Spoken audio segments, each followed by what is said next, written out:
ധനുമാസം തിങ്കളിൽ തിരുവാതിര വന്നല്ലോ ഭഗവാൻ തന്റെ തിരുനാടാണ് ഭഗവതിക്കിന്ന തിരുനോൽവ് ശ്രീ ഭഗവതിക്കിന്ന തിരുനോൽവ് തുടിച്ചു കുളിക്കണം ദശപുഷ്പം ചൂടേണം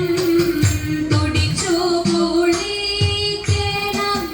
ദശപുഷ്പം ചൂടേണം പുത്തൻ പുടവയണിഞ്ഞിട്ടല്ലോ ശിവപാർവതിയെ വണങ്ങേണ്ടു ശ്രീ ശിവപാർവതിയെ വണങ്ങേണ്ടു ധനുമാസം തിങ്കളിൽ തിരുവാതിര വന്നല്ലോ ഭഗവാൻ തന്റെ തിരുനാടാണ് ഭഗവതിക്ക്